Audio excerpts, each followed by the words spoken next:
Hello बच्चों। कैसे हो? बढ़िया। आप बढ़िया तो मैं भी बढ़िया। तो देखो बच्चों, आज हमें क्या पढ़ाई करनी है। आज है हमारे पास क्लास 6 का मैथ का यूनिट नंबर फर्स्ट का वीडियो नंबर 8। और आज हमें बात करनी है प्राकृतिक संख्याओं के बारे में।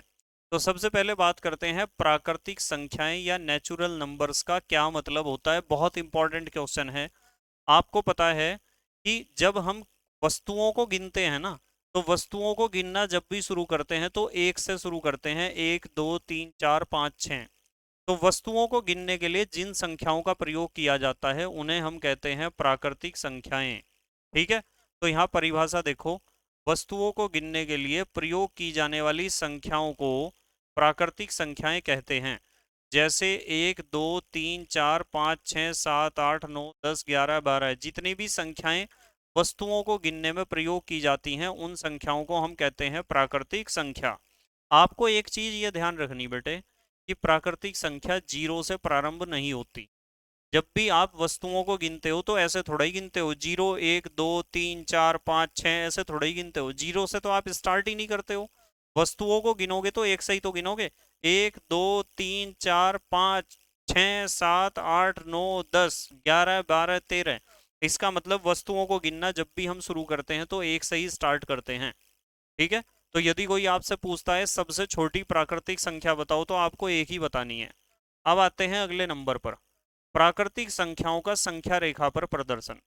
तो यदि आपको संख्या रेखा पर प्राकृतिक संख्याओं को दिखाना है तो आप अपने स्केल से एक रेखा खींच लोगे इस तरह की। और रेखा को खींचने के बाद स्केल से ही बराबर दूरी पर इस तरह के ये निशान लगा लोगे जैसे निशान हमने लगाए हैं। और इन निशान पर संख्याएं लिख दोगे। बराबर दूरी पर सारे निशान लगने चाहिए स्केल से नाप के। और स्केल से ही आपको रेखा खींचनी है। ये लिखा एक, यानी सबसे छोटी प्राकृतिक संख्या। फिर दो, फिर तीन, फिर चार, फिर पाँच, फिर छः सात आठ नौ 10 11 12 13 14 जितनी भी आ सकती हैं। तो इस तरह प्राकृतिक संख्याओं को संख्या रेखा पर जब भी दिखाना है तो आपको लेफ्ट साइड से स्टार्ट करना है, बाईं तरफ से। और एक से स्टार्ट करना है, एक के बाद तो आपको गिनती आती है। और यहाँ एक इम्पॉर्टेंट क्वेश्चन है बेटे, ये लिखा हुआ है, ये एक इम्पॉर्टेंट क्वेश्चन है जो यहाँ लिखा हुआ है। क्वेश्चन क्या है? क्वेश्चन ये है कि सबसे पहली या सबसे छोटी प्राकृतिक संख्या बताओ क्या होती है। तो सबसे पहली या सबसे छोटी प्राकृतिक संख्या एक है। चाहे तो आप संख्या रेखा पे देख लो, हमने एक से ही स्टार्ट किया है। ठीक है, पता चल गया प्राकृतिक संख्या किसे कहते हैं। प्राकृतिक संख्याएं वे सभी संख्याएं होती हैं जिनका प्रयोग हम वस्तुओं को गिनने में करते हैं। अब हम बात करेंगे, देखो अगला टारगेट क्या है। अब हम बात करेंगे अनुवर्ती या उत्तरवर्ती संख्या की। भाई अनुवर्ती या उत्तरवर्ती संख्या का मतलब होता है, देखो लिखा हुआ है, किसी संख्या के ठीक बाद में आने वाली संख्या। जैसे कोई पूछता है ना एक की अनुवर्ती संख्या बताओ, तो एक के बाद कौन सी आती है? संख्या दो। इस चीज को आप ऐसे समझ सकते हो, चलो एक मिनट दोबारा बैक मैं ऊपर लेके जा रहा हूँ, वहां से समझ में आएगा आपको बहुत अच्छा। आप इस संख्या रेखा को देखो ध्यान से। यदि आप इस संख्या को रेखा को देखते हो, मैं पूछता हूँ एक की अनुवर्ती संख्या बताओ, तो एक की अनुवर्ती संख्या क्या होगी? दो होगी। और यदि पूछूं दो की अनुवर्ती या उत्तरवर्ती संख्या बताओ तो तीन होगी। यदि मैं पूछूं आठ की अनुवर्ती संख्या बताओ तो आठ के बाद क्या आती है? नौ। तो आठ की अनुवर्ती संख्या क्या हुई? नौ हुई। यदि कोई पूछता है 10 की अनुवर्ती संख्या बताओ, तो 10 की अनुवर्ती संख्या क्या हो जाएगी? 11। तो आपको निकालना आना चाहिए अनुवर्ती संख्या को। किसी भी दी गई संख्या की अनुवर्ती संख्या निकालनी हो तो उसके ठीक बाद वाली संख्या को हम कहते हैं अनुवर्ती संख्या। और ऐसा ही यहाँ लिखा हुआ है, देखो यहाँ लिखा हुआ है ऊपर, अनुवर्ती या उत्तरवर्ती संख्या की परिभाषा में किसी संख्या के ठीक बाद में आने वाली संख्या जो होती है उसे कहते हैं अनुवर्ती या उत्तरवर्ती संख्या। जैसे एक की अनुवर्ती संख्या क्या हो जाएगी? दो। दो की अनुवर्ती संख्या क्या हो जाएगी? तीन। तीन की अनुवर्ती संख्या क्या हो जाएगी? चार। नौ की अनुवर्ती संख्या क्या हो जाएगी? 10।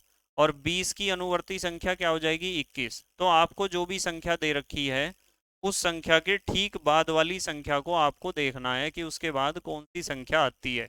इस तरह के सवाल कर दोगे ना आप। चलो खैर अगला देखते हैं क्या है टारगेट। अब हमें सीखना है पूर्ववर्ती संख्या। पूर्व माने पहले आने वाली, ठीक पहले आने वाली। किसी संख्या के ठीक पहले आने वाली संख्या को हम कहते हैं पूर्ववर्ती संख्या। जैसे 10 की पूर्ववर्ती संख्या क्या होती है? 9, क्योंकि 10 से पहले 9 आता है। 21 की पूर्ववर्ती संख्या क्या होती है? 20। और 100 की पूर्ववर्ती संख्या क्या होती है? 100 की पूर्ववर्ती संख्या होती है 99। यहाँ लिख लेना आप, ये जल्दबाजी में गलत लिखा गया। आपको यहाँ लिखना है 99। क्या लिखना है? 99। ठीक है, चलो यहाँ लिख देता हूँ, इसे तो काट लेना आप। 100 की पूर्ववर्ती संख्या क्या होती है? 99 होती है, क्योंकि 100 से पहले क्या आता है? 99। ध्यान रखना, गलती नहीं होनी चाहिए लिखने में। कभी कभार इस तरह की गलतियां हो जाती है ना। तो 100 की पूर्ववर्ती संख्या का मतलब 100 से पहले आने वाली संख्या क्या होगी? 99 होगी। अब देखो नोट, सबसे बड़ी प्राकृतिक संख्या। यदि कोई आपसे पूछता है सबसे बड़ी प्राकृतिक संख्या बताओ, तो सबसे बड़ी प्राकृतिक संख्या कोई भी नहीं होती है। यदि कोई कहता है कि सबसे बड़ी प्राकृतिक संख्या ये है 999, लिख दिया उसने बहुत बार कि सबसे बड़ी प्राकृतिक संख्या ये है, उसने पता नहीं कितनी बार लिख दिया। ठीक है, तो आप कहोगे कि ये सबसे बड़ी प्राकृतिक संख्या नहीं है, इसमें यदि एक जोड़ देंगे हम, इससे बड़ी संख्याएं मिल जाएगी आपको। तो कोई भी संख्या सबसे बड़ी संख्या नहीं होती है, क्योंकि हर एक संख्या में जैसे ही आप एक जोड़ते हो, हर एक संख्या में जैसे ही आप एक जोड़ते हो, उस संख्या से बड़ी संख्या आपको प्राप्त हो जाती है। यानी आपको उत्तरवर्ती संख्या या अनुवर्ती संख्या प्राप्त हो जाती है। तो इस तरीके से ये क्वेश्चन आपको कंप्लीट कर लेने हैं। कल को हम इससे आगे की पढ़ाई करेंगे। ठीक है, तो thank you very much for watching this video. Okay, bye.